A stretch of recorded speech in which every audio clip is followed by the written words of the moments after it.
Huh? No, I was pressing the wrong button, so I wasn't pressing the focus, and I finally figured out, and they weren't very good.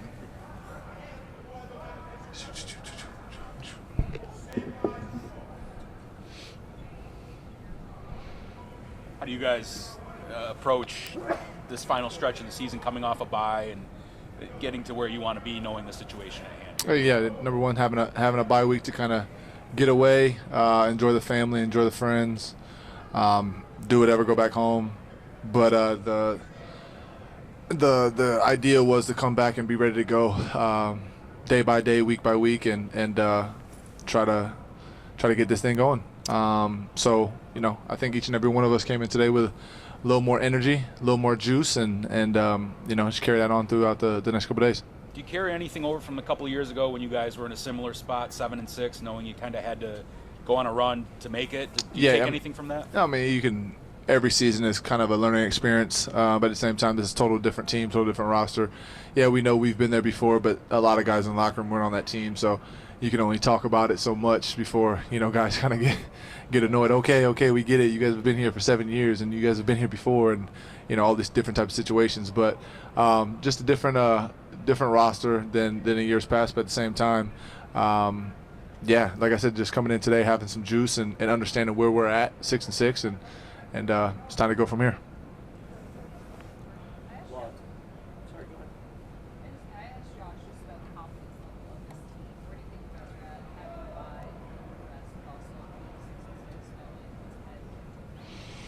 Well, I think just, you're only as good as your last game. I think that going into Philly,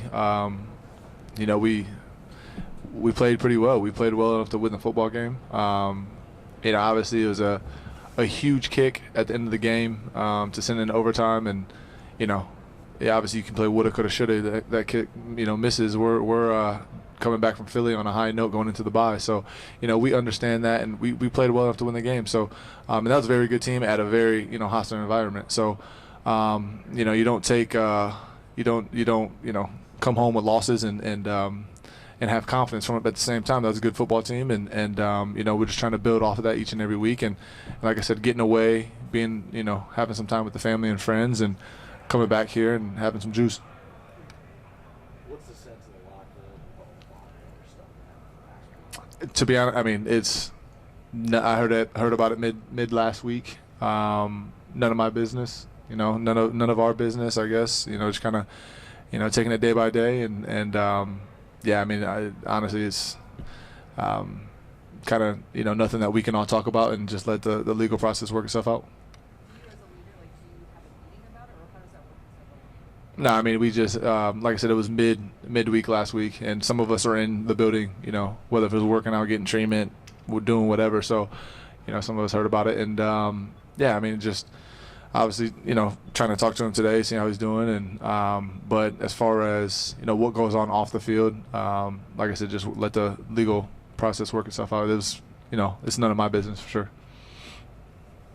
What have you seen from that Chiefs offense? You guys are quite familiar with them and their core group of guys. They've got some different guys though on the outside. Yeah. I mean, anytime you have some weapons outside for 15, he's gonna make something happen. That's what they've been doing. Still has his guy and Kelsey, still doing it at a high level, one of the best in the game. So just forever and always going to be a tough task for us, tough challenge going in there and having to play those guys. Obviously with a head coach and Andy Reid and a play caller, so it's always tough. And so you got some young guys on the outside he's getting the ball to, and they're making plays, and obviously they're coming off a loss in Green Bay, but I safe to say they played pretty well going back and forth with Green Bay's offense when I was just watching that, kind of at the house, and then rewatching it, watching film and stuff. So they got weapons, and they got a lot of guys that can make plays, and so we're gonna have to really know where all the playmakers are at any given time. Sweet. Thanks, Micah.